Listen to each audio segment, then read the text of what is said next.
Okay, so today we'll start the next topic, that is structure of program. Am I audible?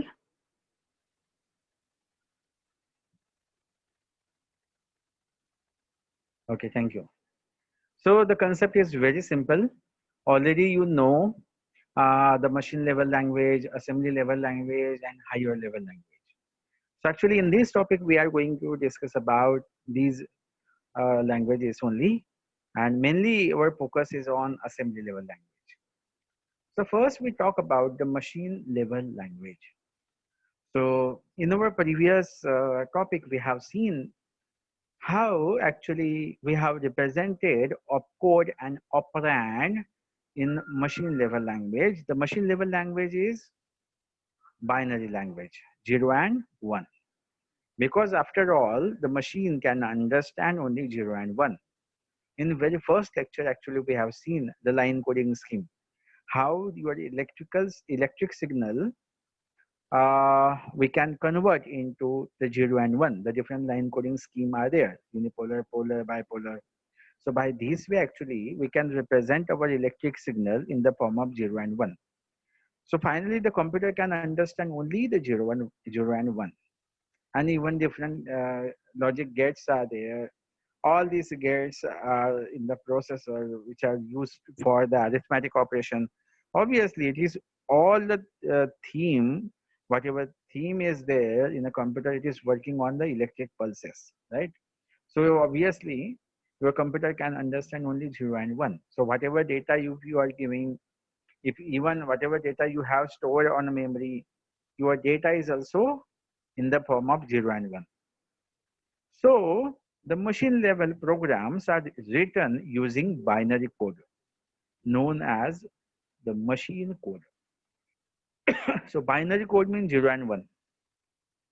So actually the human being even cannot understand this machine level language and cannot implement a program in machine level language. It is the lowest level of programming. This is the lowest level of programming. So actually what we have to do, we have to convert our program, like if you have written your program in assembly level language or higher level language, we have to convert our program into the machine level language, at the lowest level language, so that your computer can understand your program, even though you have written in a high level language or assembly level language, but require one software. With the help of that software, with the help of that application, we can convert our assembly language program or a higher level language program into the lower level language program. So in machine language, each instruction is represented using binary code. Each instruction is represented using binary code. So we have seen in our previous example, the previous topic, how the load into the accumulator, add X into the Y, everything, even your instruction of code and the operand, it is in the machine code. So it is represented in machine language.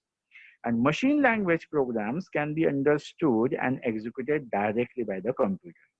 So obviously your program, it is in the 0 and 1 form machine language, so computer can understand. We cannot understand, but the computer can understand and execute your program. So binary instructions are different on different machine for the same operation. So actually in first year, even the day-to-day students are there. So you might have implemented a C program in a college, and you have run this, you have copied your program into the pen drive PD, and the same program you have copied into your computer in your laptop, and you have run the same program. So actually you are moving your C program from one machine to the another machine, and it is working fine, right? So the your CV program, even you can run on different machine, but the binary instruction, it means the machine level language instruction, are different on different machine for the same operation. We cannot use the machine language, one machine language program on another machine.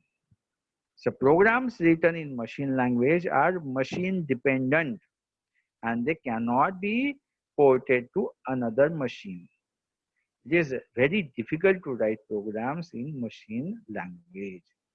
So we cannot move or we cannot transfer our program and run our program on another machine. It is totally machine dependent, machine level language program. And obviously it is very difficult to understand and difficult to write, very, very difficult. The second is assembly level language. So in assembly level language, the instructions are represented using mnemonics. This mnemonics is like one code. So your instructions are represented is in a coding form, we can say, instead of mnemonics. The word is difficult, so it is better to use a code. So what kind of coding we use in assembly language, or what kind of mnemonics are available over there? Mnemonics are shortened form of English word. So mnemonics or code is what the shortened form of English word. For example, suppose you want to perform an operation like addition. So for the addition, the code is available in assembly language, that is add. So simply add for addition. Similarly, JMP. JMP is for jump. Jump is like for the branching, one push instruction to the another. So JMP for the branching. MOV. MOV is for the movement. Movement is, it means for to move a data. So in assembly language, there is a shortened form of your instruction and it is easy to remember, right? And it is like your English language, like add, you can easily understand. It is used for the addition. So it is much easier to write a programs in assembly language than in machine language. So in machine language, for the add, suppose the instruction is 0100. Obviously, it would be very difficult for to remember for the addition 0100. But it is very easy to remember add. Right, add is for the addition. So an assembly instruction has one-to-one correspondence with the machine instruction. So for the add, obviously there is one-to-one. Another instruction is available on the machine. So it is in the coded form, right? For example, for the add, it may be 0100. So it is like a one-to-one correspondence, one-to-one mapping is there for one assembly instruction. There is another machine instruction. So a program written in assembly language must be converted into a machine language for the execution. So already I told you, because the computer can understand only 0 and 1. So the computer cannot directly understand your assembly language program. Because there is the mnemonics are available over there. That is a shortened form of English is available over there. So that the human can understand, like add for addition. But how the computer know add for addition? So we have to convert our assembly language program into the machine language program. So for this conversion, one software required. That software knows this add is for 0100, right? So the software, if the software knows, the software can convert your assembly language program into the machine level language program. So which software is available for that? So conversion is performed by the software known as assembler. Obviously, for the assembly language program, we use assembler to convert our assembly language program into the machine language program.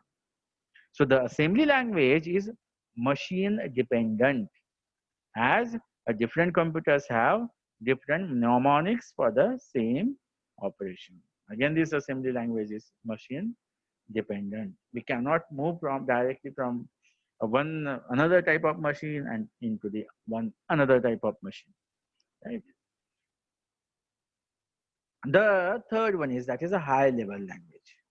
So again, in a high level language, there is a different generations are available. Like if you will compare about the C and Python, you will find a big difference in between C and Python, right? Although both are in the higher level language, but again, there is a difference in the generation, right? You are learning about the Python, right? You might have understand the difference in between C and Python. Python is like your like a English uh, statements, right? So about the higher level language. So in a higher level language, instruction resemble English sentence. So how the instruction made in the higher level language, it is like an English sentence only. In Python, you have seen whatever if you want to do, suppose if you want to take input from the user, the instruction is available input. If you want to print, the instruction is available print. For the addition, the plus operator we use. For the subtraction, minus. So everything, it is like your English sentence. So the program written in higher level language are easy to understand and machine independent. So if it is written in the higher level language, it is easy to understand. It is because it is like an English statement only. And it is machine independent. If you have implemented in one machine, you can easily run the same program on another machine. So such programs can easily be ported to any other machine. High level language program must be converted into the machine language in order to execute. So as I have already discussed, whatever your program it is in the assembly language or higher level language, we have to first convert our program into the same machine level language so that your computer can understand your program. So again, for to convert this higher level language program into the machine level language, we need a software. With the help of that software, we can convert our higher level language program into the machine level language program. What is the name of that software? That is nothing but the compiler, right? So compiler. So compiler, with the help of compiler, we can convert. Okay. Now, as I told you, mainly in this topic, we will focus on the assembly language. So we'll discuss about the assembly language. The first thing that is the structure of assembly language. So already in unit number 1, we have seen one assembly language program. So in that program, mainly you have find these are 3 different types of features in the program. What are the 3 features available in the program? So first one is operation code in the form of mnemonics. So operation code in the form of mnemonics. Like mnemonics means short form of the code. So operation code means opcode. Opcodes are available in the program in the short form like add, move. These are the mnemonics. The short form of English is available. So these are the operation code means operation of code, that is nothing but the instruction. The second one is symbolic operands. Symbolic operands. So here opcode we have discussed. Now second one is operand. Operand is what? Operand is variable. For example, suppose if you want to add a 5 with the accumulator value, so you will simply write add 5. So this 5 value will be added with the accumulator value, right? So add, and what is the operand? Operand is a 5. Or add R1 comma R2. So this R1 and R2 is nothing but the operand. So symbolic operand. So operand means the variable. So variables are required. So here, like AX and X are the operand on which the operation to be performed. Like what is AX? AX is a register operand in a symbolic form. AX is a one register. That is one register. That is what? That is an operand on which in a symbolic form. And that what is the X? X is a memory operand. Again in a symbolic form. So actually what we are doing, we are moving the register value into the memory. Similarly, for the data declaration,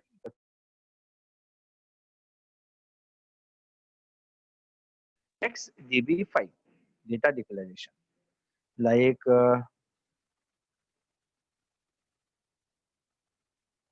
like uh, uh, XDB5 here, X requires 1 byte of memory.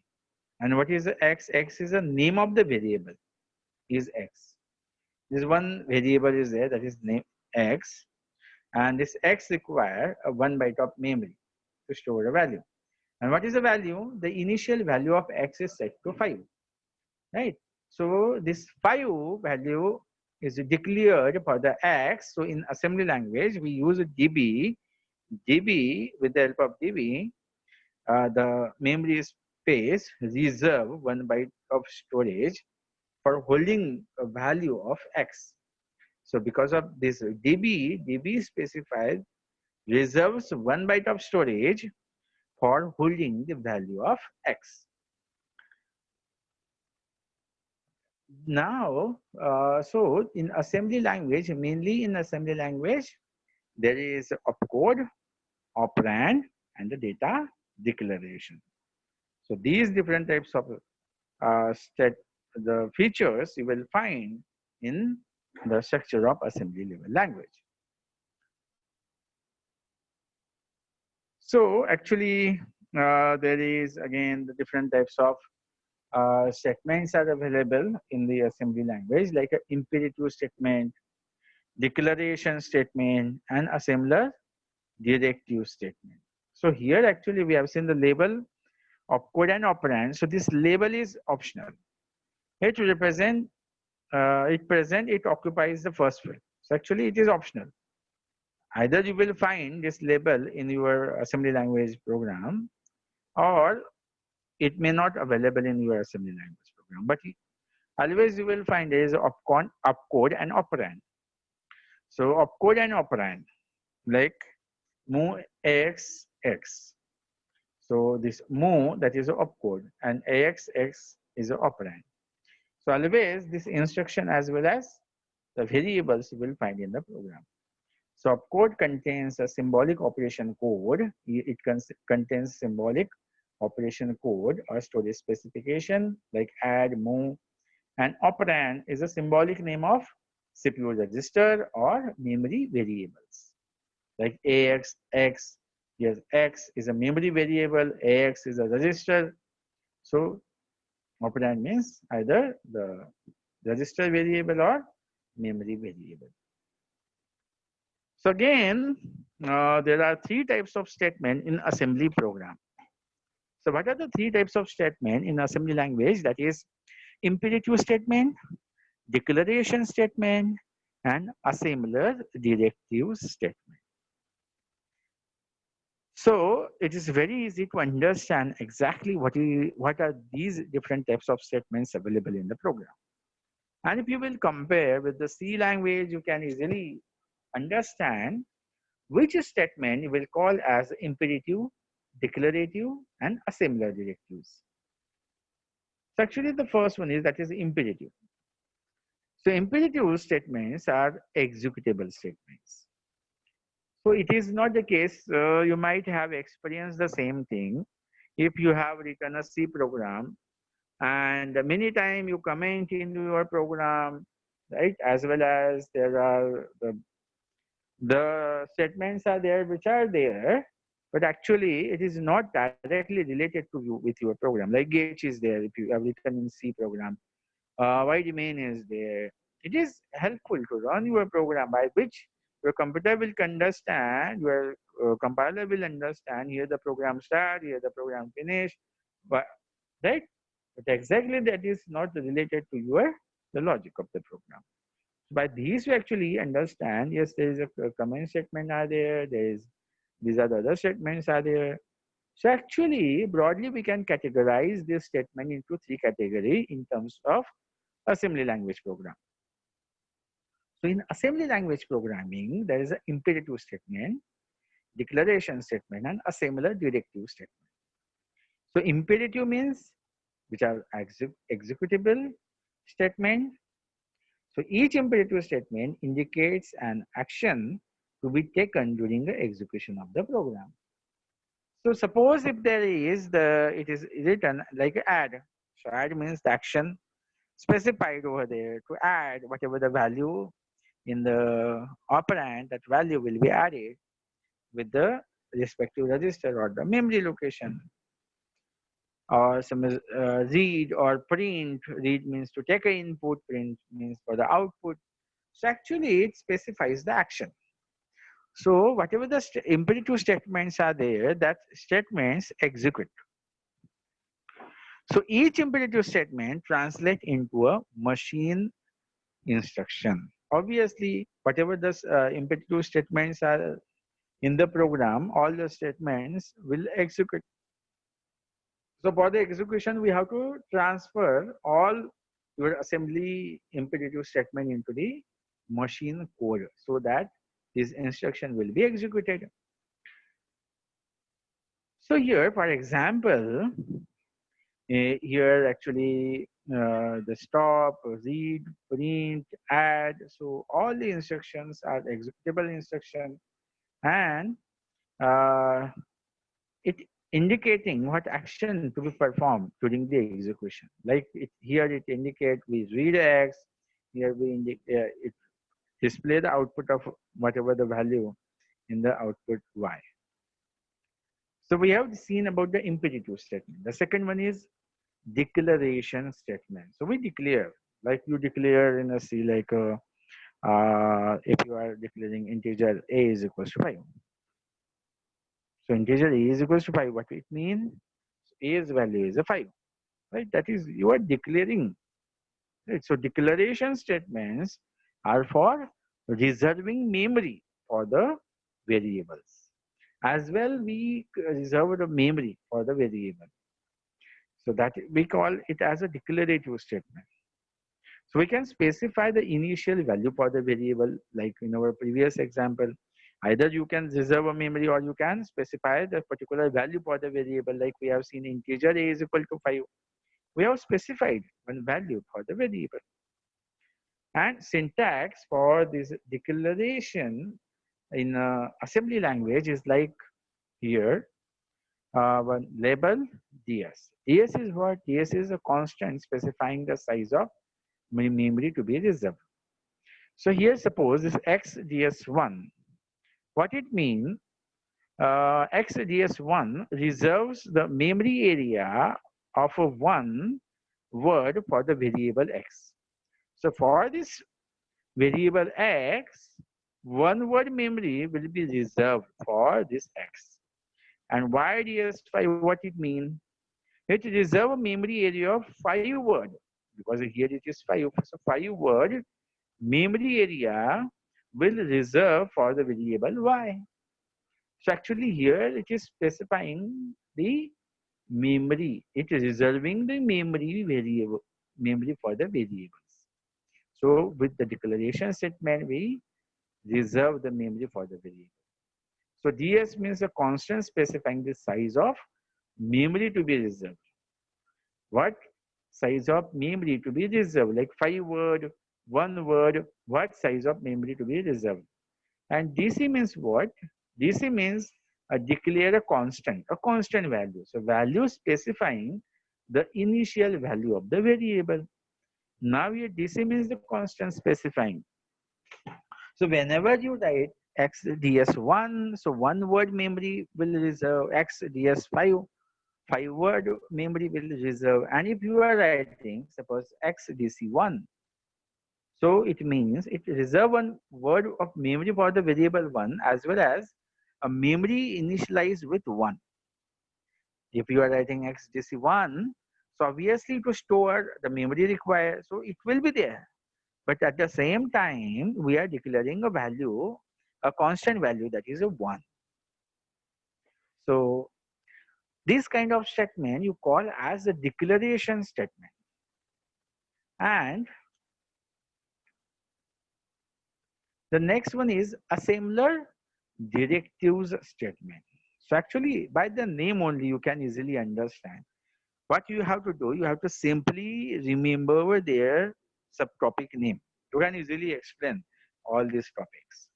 Like assembler directives, it means actually in your program, there are some statements which are giving direction to your assembler. Actually, which are not exactly used for the execution, but actually which are helpful for the guidance, direction to the assembler. Now we'll see what kind of statement comes under the assembler directives. So assembler directives instruct the assembler. Assembler directives. Directives means direction, provide a direction to whom? The assembler. So it is instructing the assembler to perform a certain action during assembly of a program. So actually, if you are giving direction to the assembler to performing specifying certain action, so that time these kind of statement you can say all these statements are assembler directive statements. So a directive is a direction for the assembler, and obviously, actually these instructions will not going to execute because it is only for the assembler, which is giving direction to the assembler. And what the assembler will do, assembler will translate your assembly language program into the machine language program. And this assembler directive statements is for the assembler. So obviously, this statement will not convert into the machine code. So normally you will find the machine code is not generated for the assembler directives. The, for example, the start and end. So actually it is giving a direction. Like start directive indicate that the first word of the machine code should be placed in the memory word with the address. So actually here we can understand from this start, this is the first word. And from here actually your program will going to start. And the end. The end directive indicate the end of the source program. Here actually the program end. So the optional, the operand specification, this operand specification indicate the address of instruction where the execution of the program should begin. So from this point, the execution of instruction will start, and at this point it finish. So actually it's giving the direction to the assembler. So in this topic, we have discussed about the machine level language, assembly level language, and a higher level language. Then we focus on the assembly level language. So mainly in assembly level language, there are three basic features like operation code, opcode, operand, and data declaration. Very simple. Then there are three different types of statements in your assembly language program. The statements are imperative statement, declaration statement, and assembler directive statement. Imperative means which are executable statement. Declaration statement, it means either you are declaring a memory or the variable or you are specifying the constant. And third one is assembler directives. These statements are for the assembler direction. These statements provide direction to the assembler. So concept is very simple. Simply you have to remember this subtopic. Now the next topic is introduction to RISC and CISC processor. Introduction to RISC and CISC processor. So mainly here in this topic there are only the thing that we have to understand, mainly what is the difference between RISC and CISC processor. So mainly in the exam, you will find there is a question on the difference between RISC and CISC processor. So it is a very deep concept. Actually, the complete one book is available on RISC, one book is available on CISC, but there is a small topic only.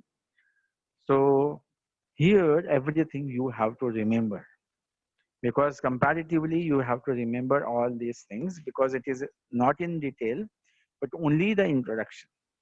So the microprocessor mainly you can categorize into the RISC processor, CISC processor, and special processor.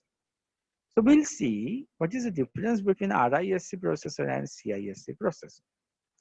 So what is a RISC? RISC means nothing but the reduced instruction set computer. Reduced instruction set computer. By the name only you can easily understand about the RISC. The name is reduced instruction set computer. Why actually reducing the instruction set?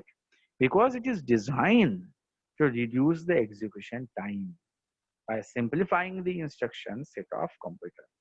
So main goal of RISC is RISC computer is to reduce the execution time.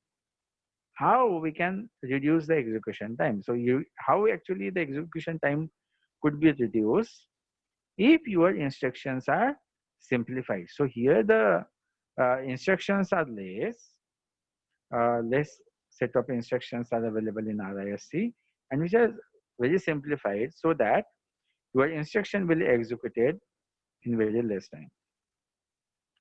Each instruction requires only one clock cycle. So actually to execute the instruction, number of clock cycles are required. We have seen how actually your instruction execute. First, it is in the PC, then it is the address moving to the MAR, then read instruction, the read signal generated, and then the address read from the MAR, then whatever on the respective address, the value is there, that value is loaded into the MBR, memory buffer register, and then from memory buffer register, it will move to the IR and instruction register, and from the IR, it will executed into the ALU. After execution, the result will store back into the MBR, and from the MBR, whatever the address is there in MAR, again the right instruction, right control signal generated, and on the respective address location, whatever the value is in the MBR, that value return on the respective memory location. So see how many cycles required, right? Number of things are there. But in RISC, your instructions requires only one clock cycle. So a complete, all this process will done within one clock cycle. So obviously, for to do this, your instruction is simplified instruction. And the main purpose is to reduce the execution time. So here the program size is more, takes more RAM size. So again, for the simplification, your program size become more. Now, obviously, if the program size is more, it take more RAM size. Again, it is a more simplified instruction. So for this simplification, it requires more time to convert higher level language to the lower level language, because whatever your instruction is there, that instruction must be executed within a one clock cycle. So again, obviously you have to work on your instruction so that it will execute within one clock cycle only. So it will take a time to convert your instruction from higher level language to the lower level language. It uses highly optimized set of instructions. So this RISC processor you will find on portable devices like Apple, iPod, smartphone, tablet. So these are the example of RISC computer. So as we have seen, our main goal is to execute the instruction within one clock cycle.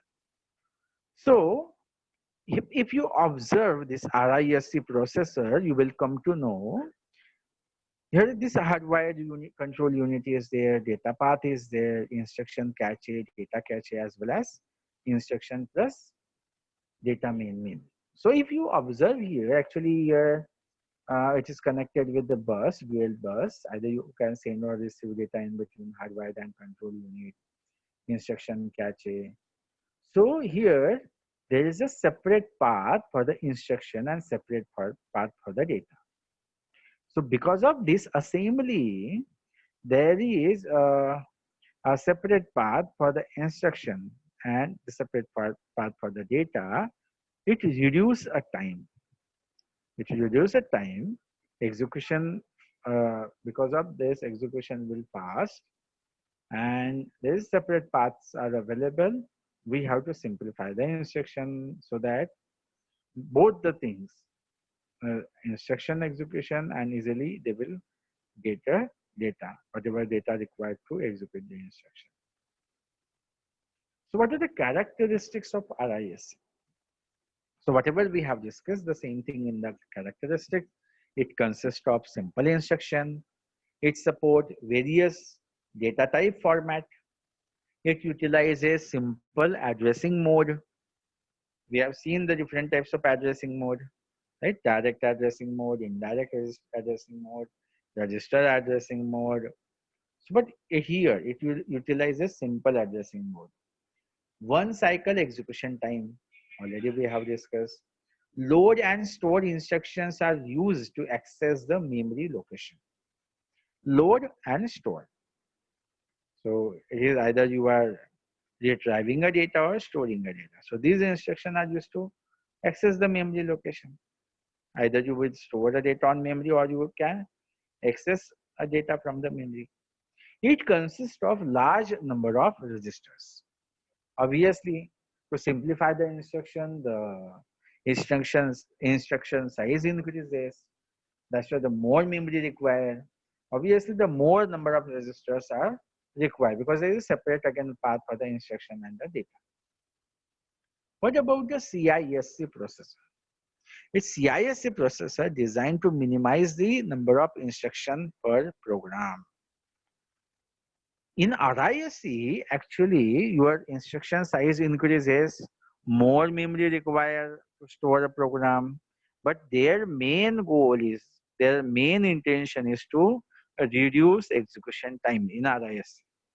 But you see, in CISC, it is designed to minimize the number of instructions per program. So the instruction must be minimized. At least number of instructions are required for to do the same task. In RISC, more instructions required, the size also more, but only the thing is the execution is fast because in one clock cycle your instruction executed. But here in CISC, they are ignoring the number of cycle per instructions. In RISC, their condition is within one cycle, the complete instruction must be executed. But in CISC, they are ignoring the number of cycles required for the instruction. No matter 2, 3, 4, how many cycles required, no matter. But the main thing is to minimize the instruction size.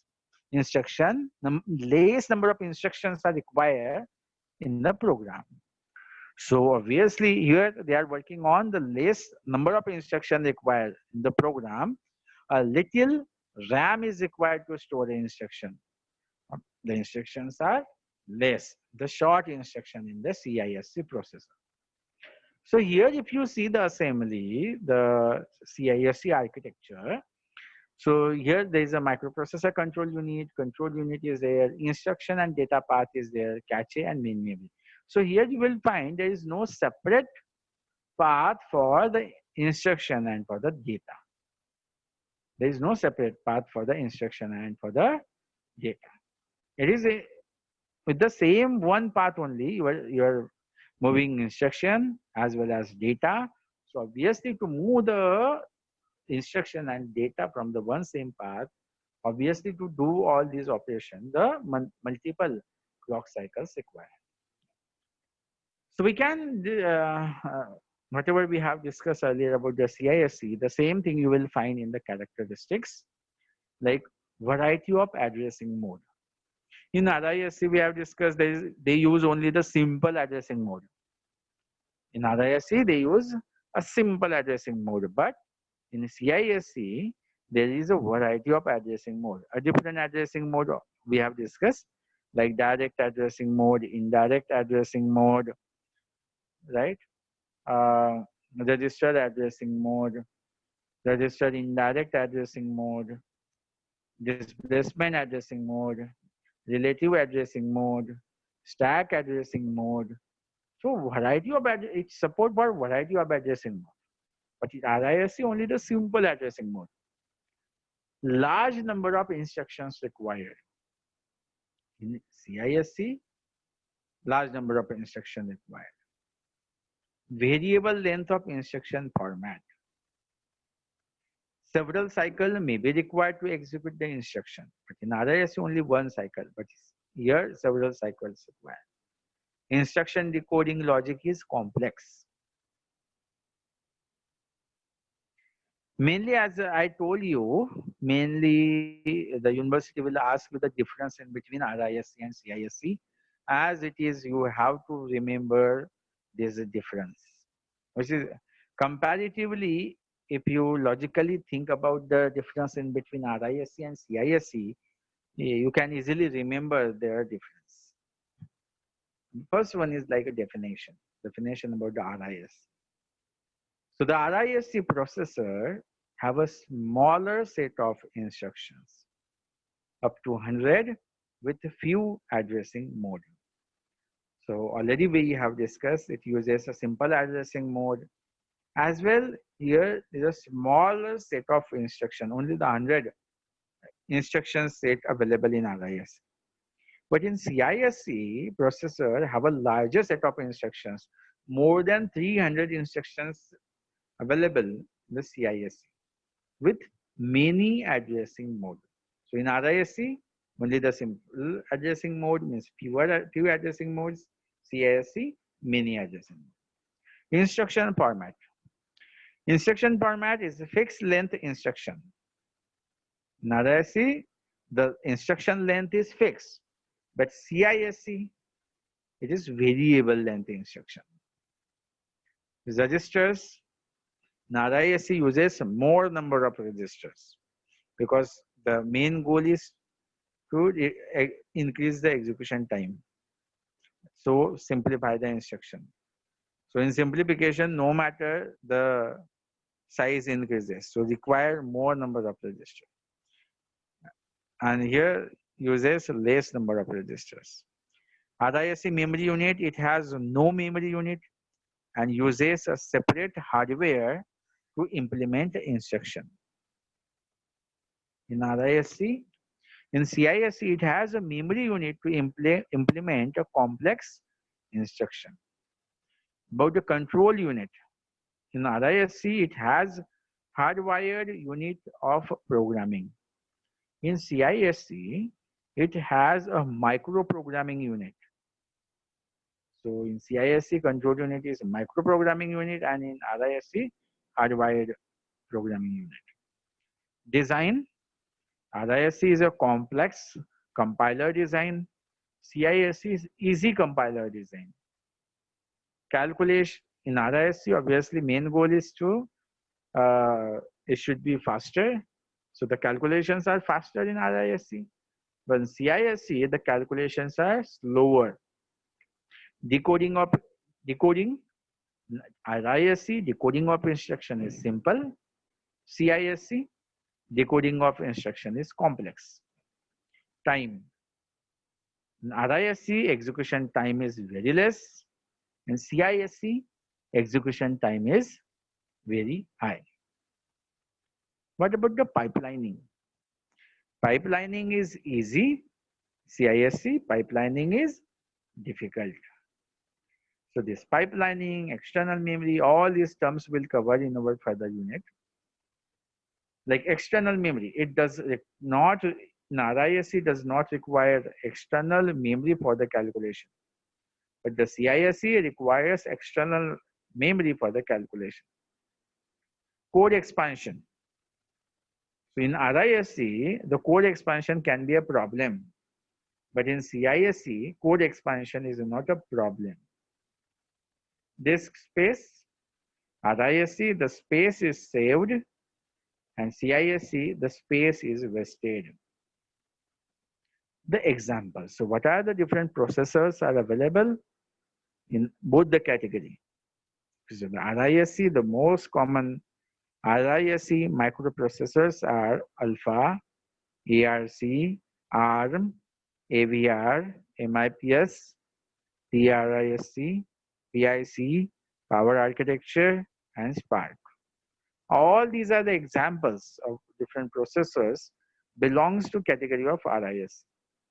And CISC processors are System 360, VAX, PDP-11, Motorola 68000 family, AMD, and Intel X6 CPUs. So all these processor belongs to CISC category. Okay. So we'll stop here for today's session. Mainly, you have to remember this RISC and CISC difference. There's no more thing for the explanation. Just simply you have to remember point wise the difference in between RISC and CISC. Logically, you have to remember their difference. And here actually almost our unit number 2 is going to finish. You can check your syllabus.